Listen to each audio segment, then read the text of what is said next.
right? So yesterday we called this assets API for some of our coins. Okay, and the way we did that was we opened up Postman. So assets and oh yeah, then we need to add a header here. Oh, this is old version of Postman I've got on this computer, but doesn't matter. Okay, so and our API key, which I've already added to my Visual Studio. Right, and we added some parameters to make sure we only get the ones we want. Right, so, and we, what did we have? Bitcoin, Ethereum, Monero, Litecoin. I'm just going to use those four. Right, so here we can see our results. All right, and you guys remember that there was like this URL to get the images, and then we can actually use that URL and just work on the string and use that as the image file name and to get it, so that we don't have to do two calls. But let's first just kind of call this REST API. Okay, so like I said, it's a GET request. This is what we're calling. So as you can see, it adds the parameters here at the end. Okay, so filter assets ID and then whatever we need. So in Postman, whatever you enter here, it will add to the end there as our parameters that we send over in the GET request. And we're actually just going to use that URL just like this. And then we need to add a header for authenticating with our API. Okay, so what you need to do is just copy this piece of code. And I'm just going to first add it here after initialize component. All right.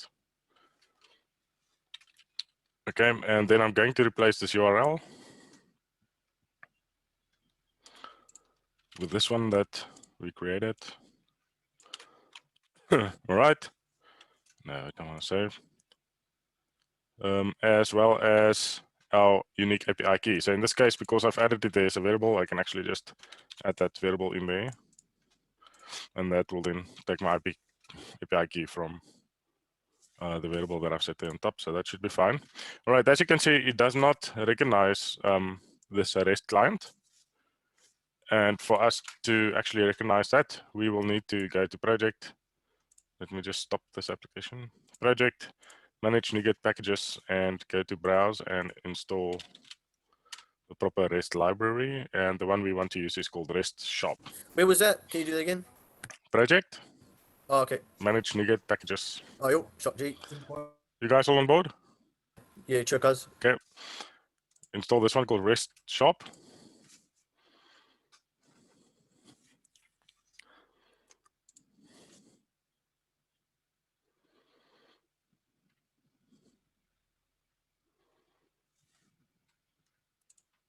Okay, there's another one you need to install, and that's for us to handle JSON. Just, I think you should find it if you just type in JSON. Yeah, so the one you need to install is this one on top, newtonsoft.json. Whenever you want to work with JSON in your .NET code, that's the most popular library to use. As you can see, 710 million downloads. Also the one I always use. Yeah. Okay, so install both of those. Let's just go back, and then you will see that it's still underlined.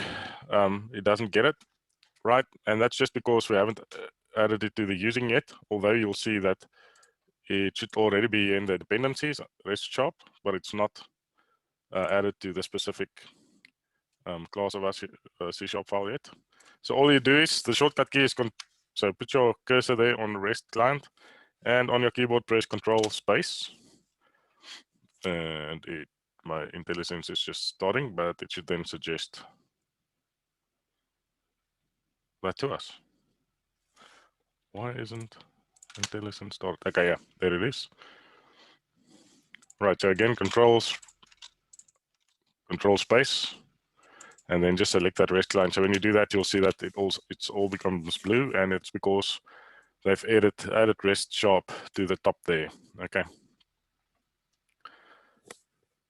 So what I would like you guys to do now is that I'm going to add a breakpoint there. And the reason for that is I just want to see what is returned in the response. Right, so we've added our URL there. We said it's a GET request. That's the type of request we're going to do. And we've added this header with our API key. And then we execute the request. And after we've executed the request, it should come back with the data inside that response variable. Okay, so I'm just going to run it. Okay, so now it started the application. And as you can see inside, let's just go spaceman. So it just started up the application. And remember, this is the first page it loads. And I've just put this breakpoint there, so it stopped. And if we hover over this, we should be able to see now what's inside the response. Okay, let's just open it up. Right, so as you can see, the status code that was returned looks like it was okay. Probably a status 200. Right, and you can actually see what headers was returned and so forth, like the date. And so a lot of information, like the content types have been returned, and a lot of other things. Right, so that's just all the variables of the response. But up here, you'll see How did you do that, Stefan? So you hover over this one, and then you'll see this box pop up, and you can just open it up like that. Right, and as you can see up top here, that's the actual content that was returned. So that should look familiar to you guys. That's actually JSON, but it's all just in one long line. But if you want to see what's actually inside there, you click on this magnifying glass over here, and it's currently on the text visualizer, which means it just shows you one line of text, but you can actually select different ones. So there's like XML, HTML. We are using JSON. So I'm going to select the JSON visualizer, okay? And as you can see, if you open it up, there's all our data. So this JSON file returned 4 objects, right? And that's the data inside each object. All right. So we are receiving the correct data, which is a good thing. So I'm just going to stop this. What we want to do now is we actually want to put that data into an object that we can use. All right. And to do that, we're going to use the Newtonsoft.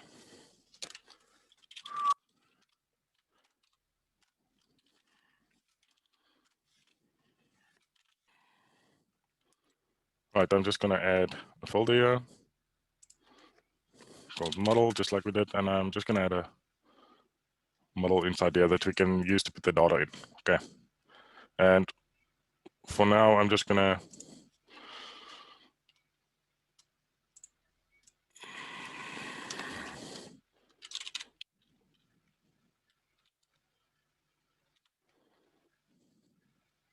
call it coin. Okay, so let's make that a public class. And just like we've created the other models, we want to add all of the properties in there that we are going to use. So I think the first one is called I'm going to use the exact same thing as they've used inside here. So the first one we'll call asset ID. I think the names needs to be exactly the same if we want to use the JSON convert.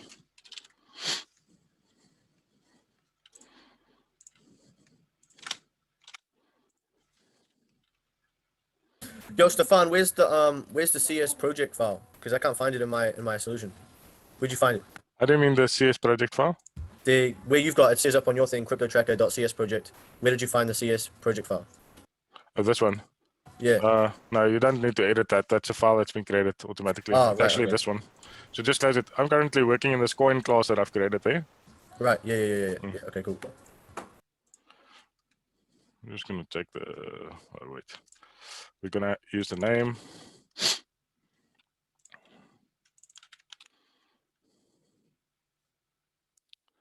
And we are going to use the, what else do we want to use? We want the price and the ID icon. I think you can actually make this a float or a double, so that it converts that price automatically into a integer that you can use. Right, so we've created this class now. Let's see if we can convert whatever we get back.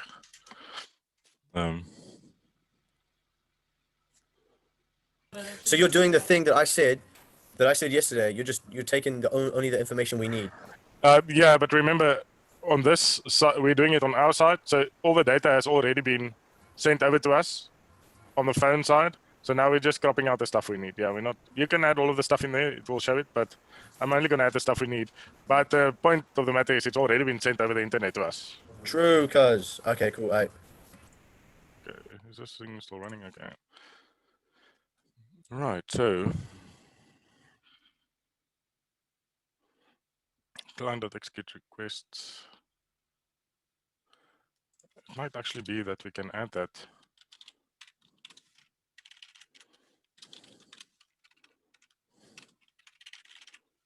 List of coins in here.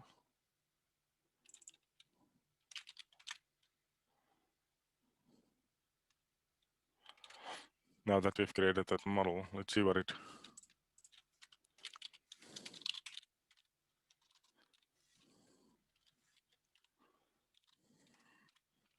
Just going to test out this way first, because if we do it this way, that's already built in and we don't need to. Let's see what happens if we do this. I'm going to step through it again.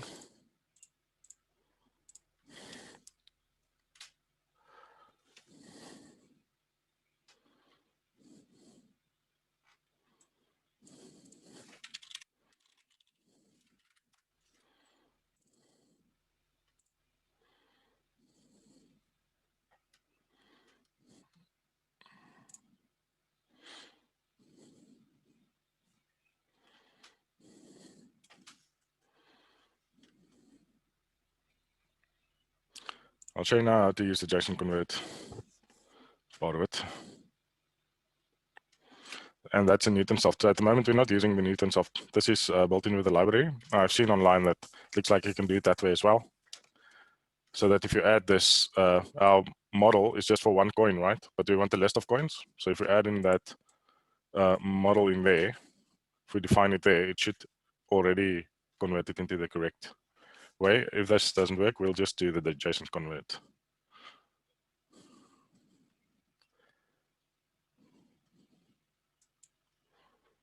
All right, let's see what the response looks like now.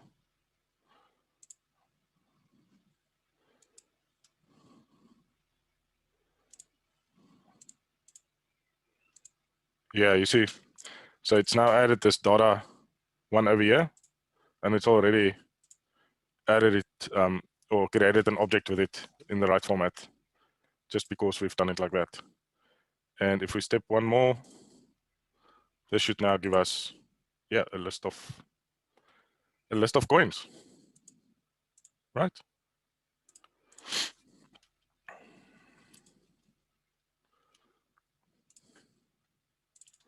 So this is, I'm using the var because then it automatically assigns the type, right? But what I want to do is, or what I like to do when I code is actually to strong type it like this, so that when other people and I read the code again in a year's time, I'm not unsure about what's going to be returned there. I know it's a list of coins. Okay, so that's a, I see that as like kind of better programming practice, but yeah, that's just me. Okay, so that returns the list of coins then.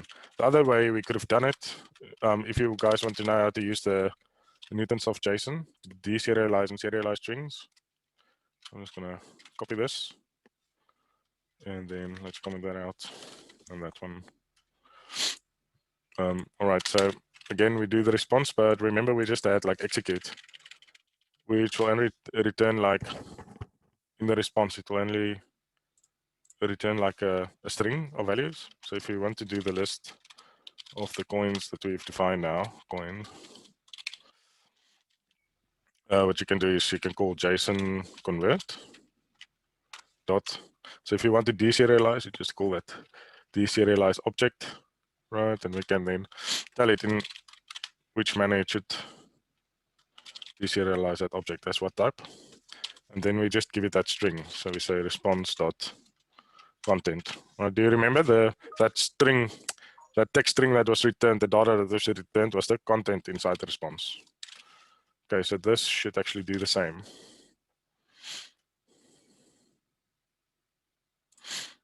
let's run that again.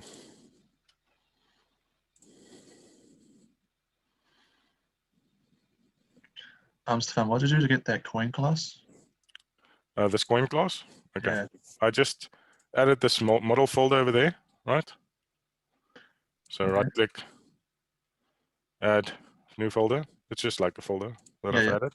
That's where you don't have to add it in the model folder, but I usually add all my models in a model folder just so that it's your project structured neatly. Yeah. Right, and then I just added a class. So just say add. You can say new item, or they've got the shortcut down here, class. But you can say new item class. Oh, just okay. give it a name coin. Okay. And you just call it coin. Yeah, you can call it whatever. All right. Cool. It's just important, and these names should be the same as the one the JSON. Whatever it's returned here, it should be the same, so that it knows kind of which data to connect to which properties or variables, if that makes sense. All right. So that's what coding is all about, right? Testing out things. You make an assumption, test it, see if that assumption is correct. And as you guys can see, look at how I approach doing this. Look, I'm not even thinking about how I'm going to display this now in the app or something. I'm just testing this piece of code out. And once that's done, then you can decide where do you want to do it. You know, maybe you want to encapsulate it in its own function and call it things like that. So that's the way I code. Just take small bites at a time and make sure they work. Right, let's see what it looks like now.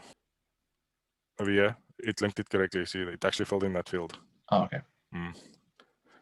And as you can see, those are strings because they've got quotes, all of them.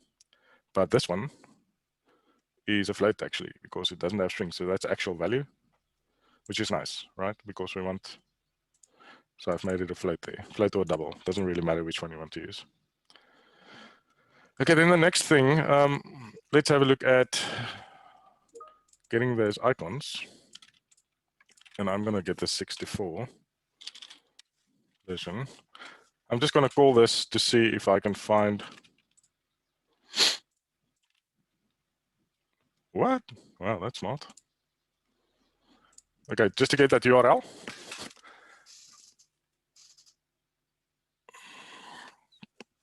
Okay, and then I'm going to add this, just that first part of the URL, I'm going to add in a variable. So let's call this private string base image URL.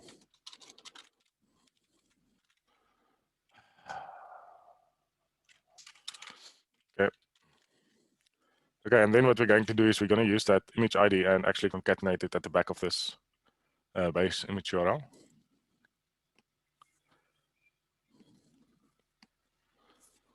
To get the link of our cryptocurrency, right? So to step through all of that, let's use a for loop. So for each varchie in coins. Okay. We're just gonna strip out those characters, the dashes. Right, we're just gonna say C dot ID icon dot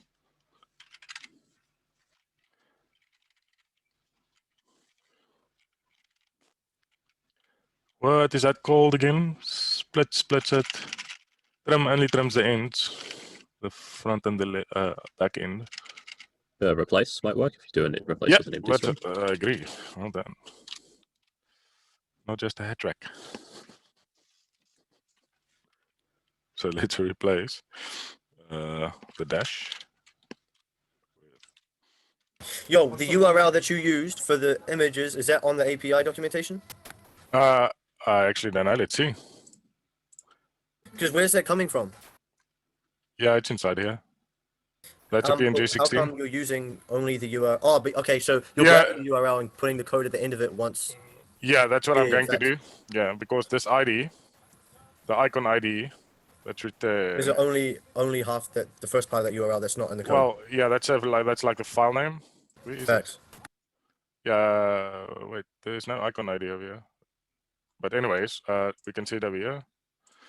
So that icon ID ID icon that's returned there is actually the image file name. So if we have the URL, you see they're all the same. They're exactly the same. Except Yeah, for just add with the image file name on the end. Yeah, then I'm just going to concat all of that stuff together. Right, so I'm replacing that. And do I need to do c dot ID icon equals? Yeah, it returns a string, so we're going to have to do that. And what overload that functions are there? No, there's only 2. Right. So again, I'm going to place my breakpoint there so that we can test what that ID icon actually looks like.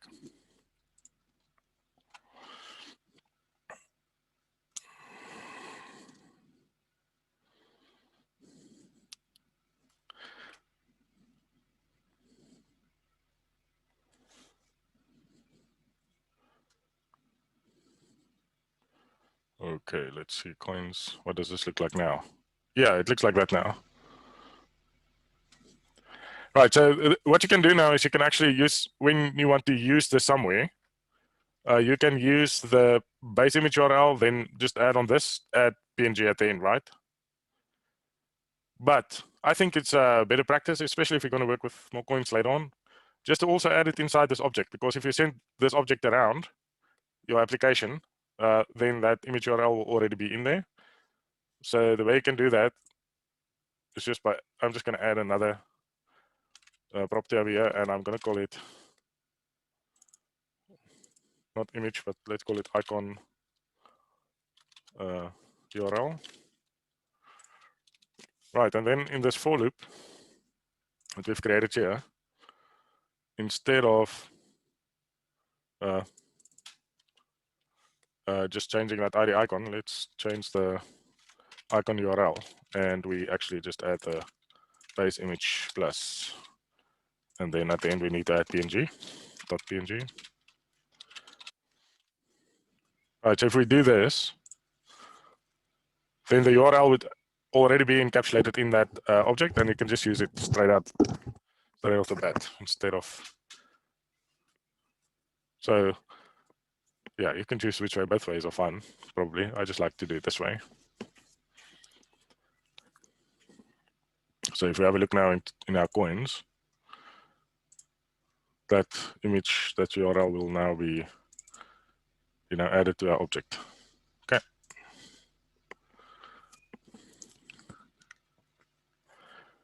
Right, but now we won't be able to use this inside here because we've defined it inside this function. So what I'm going to do is I'm just going to move this coins, just move it up here so that it's accessible throughout our class. Okay. Like that.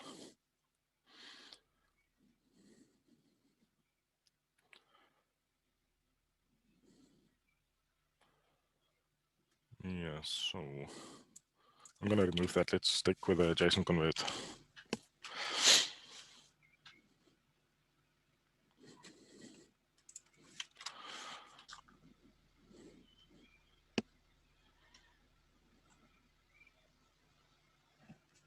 Yeah, so it's showing the names of the coins. Right, so I've set the item source over here. And then I've just bounded like the specific value within that one, like the name one within this model, the name, to this list view, to the data template, which means it will now show the name inside there. Oh yeah, okay, so let's continue. So inside the list view, you get different types of cells. So cells is like the one unit, it seems. So this one we've used is a text cell, and that will just have like a name. But what I'm reading here, you get different types. So there's a text cell that we've used, just a piece of text. And it's got like something there below. And you can set like the text, the detail, the text color, and the detail color. So if we want to use the text cell, just like we used in the Notes app, I suppose, it's the same one we've used. So you can also set the detail there. So I'm going to set the detail to the price USD. Okay. Right. So then, if we run that one,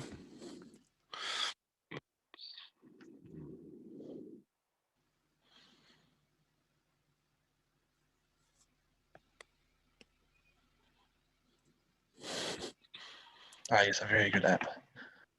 what?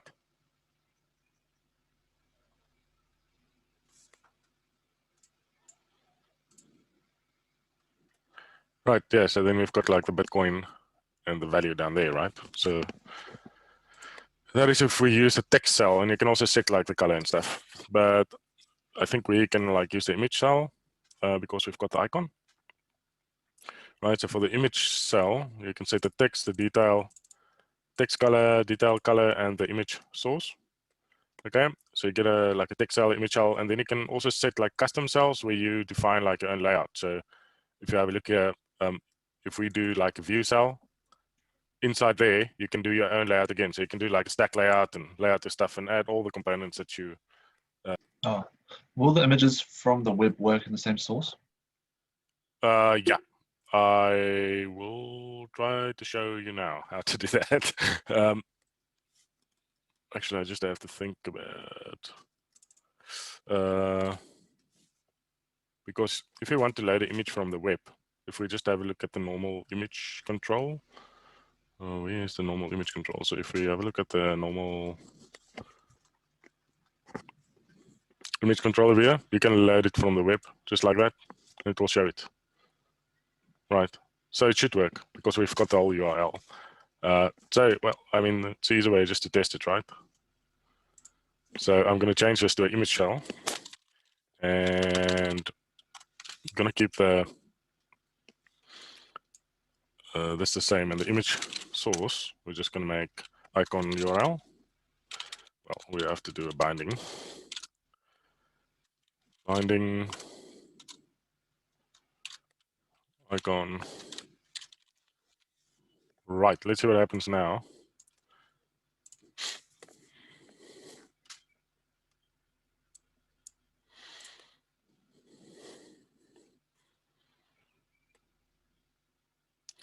So if your screen is a little bit smaller, you can also format your XAML like this. Some people like to do it like this because it's easier to read. You just put like all of the properties or attributes below each other.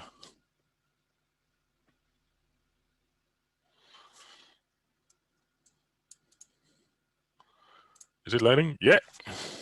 Look at that. Where did we specify icon URL? In the model, in the coin.cs, I've added one there. Oh yeah. So when you load it the first time, because icon URL is not in the API, it will just leave it empty, right? Yeah. And then after we receive the data back, so the icon URL for each one will be empty. And then using this for loop, I just go and populate that icon URL with the URL that we create. Oh, Does that make sense? yeah, that makes sense. Yeah, so you can add stuff in this model, even though it's not in this API. Right, it's not in this list of variables. So you can add stuff to your program and it just won't fill it in. It will just keep it empty. And you can use it later on.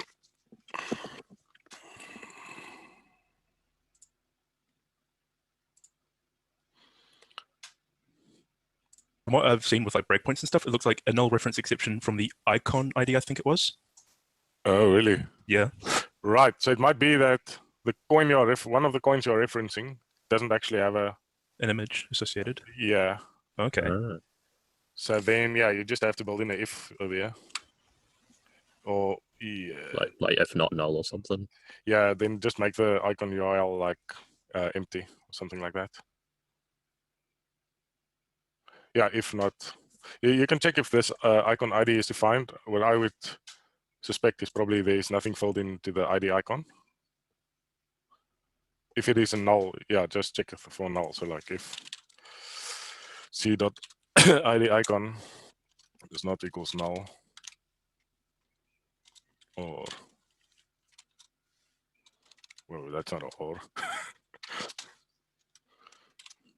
You get something like string dot is null or empty. You can use that one as well. and then just say c.id icon, and then just a not in front. You can also use this. So it says if the string is not null or empty, then do that. Else. It seems to be working now for me. Thanks. Yeah. Right. Just that should work.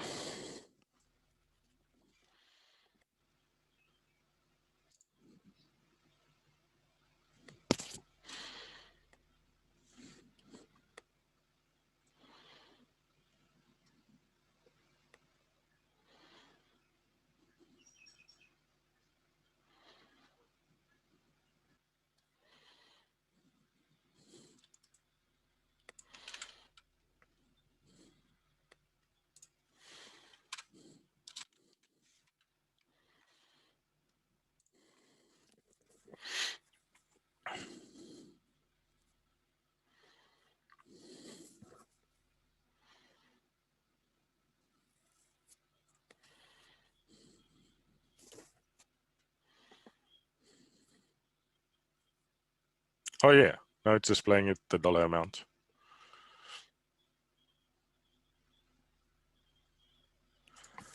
Right, but that's the image cell. I'm gonna comment that out so that you guys can still see that. Let's do different. Let's do the view cell, but let's just see what happens if it shows up. So previously I've used the image cell, right? But like I said, you get different types of cells that you can use inside a list view. Let me show that to you guys again. So you get a text cell that looks like this, and it's got these properties. It's got an image cell that looks like this, Zucchini. and it's got these properties. And then you can also do like a custom cell, and the custom cell is actually called a view cell. So what you do is you define a view cell, and in there you can define your own custom layout for every every row in your list view. So that I'm doing this at the moment, right? Did it run? Oh, it's looking for something.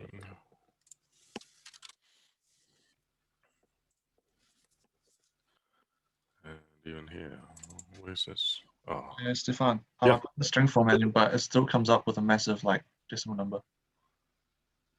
did you do it like that? Yeah. Might be a difference of a colon Well, or I semicolon. know. I don't think. What is this type of your price USD in your? Oh, it's probably not the right one. Yeah, if it's a string, that's still going to show the whole thing. Needs to be a float or double. Yep, I just got that. Fixed Okay. it. Thank you.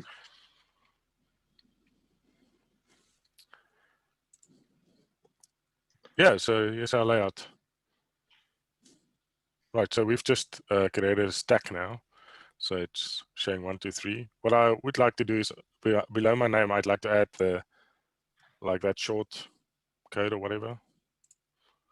So the way I'm going to do that is I'm just going to add another stack layout within this one. Nope. And add those two labels in there. Okay, like this. And this one is called asset ID. And the orientation of this one is vertical. And then once we're done with that, we will start with the positioning everything correctly and working on the design of it.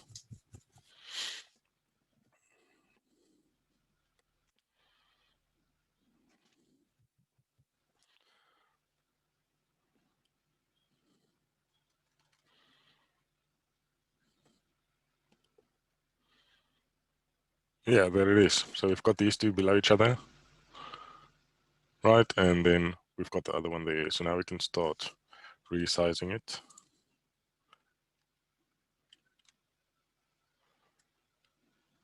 So with this one, we can probably align it, just align it like, how do you align it? Horizontal text alignment, end, let's see if that works.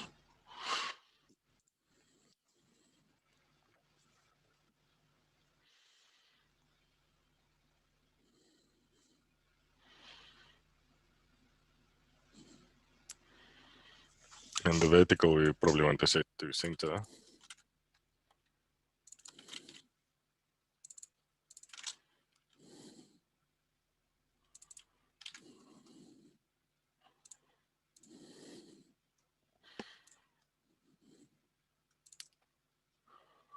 Wait, that did not work.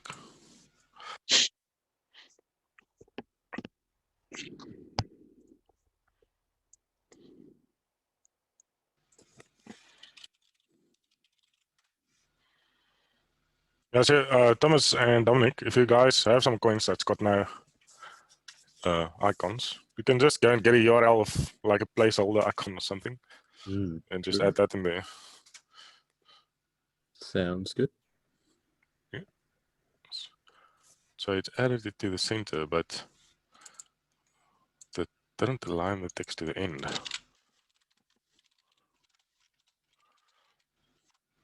Let's see. End.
All right, so that looks okay.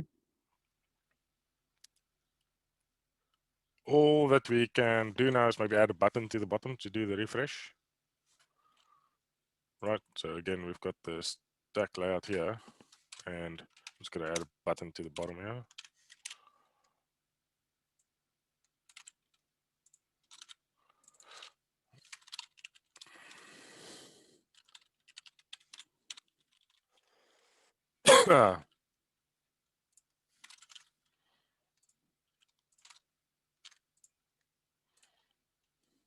And let's add an event.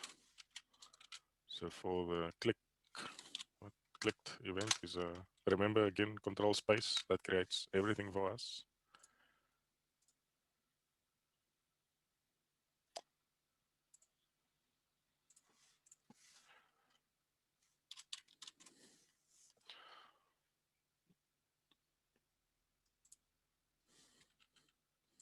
Okay, so it should have created this thing for us now. Yeah, so it created the refresh for us, and actually what we now want to do is we don't want to retype all of this code every time.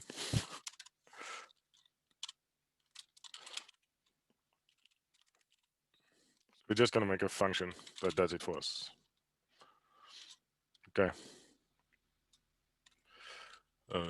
Get coin.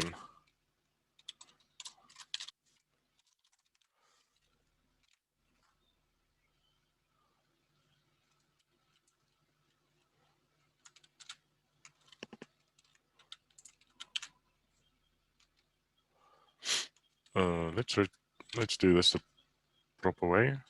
So gonna remove it from there.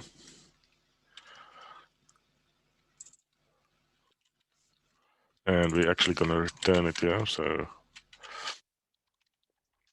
gonna return it as a value in the functions. So right now let's copy this. So we write a proper method.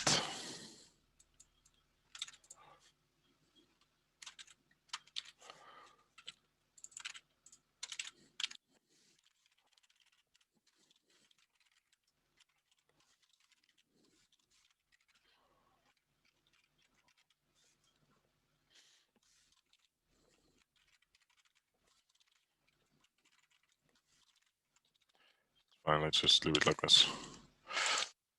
All right, coins, return coins.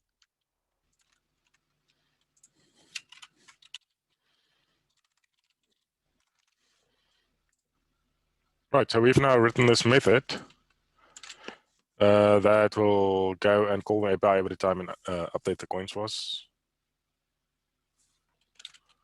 So then we're just gonna set the item source again. Okay, so we will set it there, and when we click the button,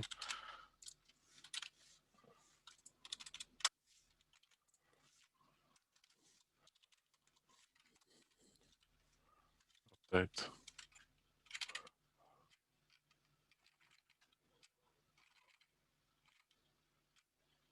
I think it should update it automatically. Let's see what happens. Then we're just gonna reset item coins again. Okay, so this is only a one-way binding. Right, so we assign a certain data set to the front end. It's not a dual binding. You can do a dual binding so that when you change, you have like a value. You have like a public variable, and if you change it, then just change that variable. It will update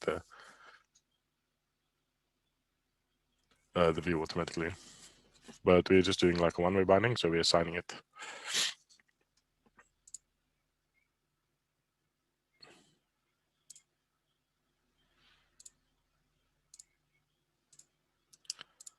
Don't even know if the values changes that much.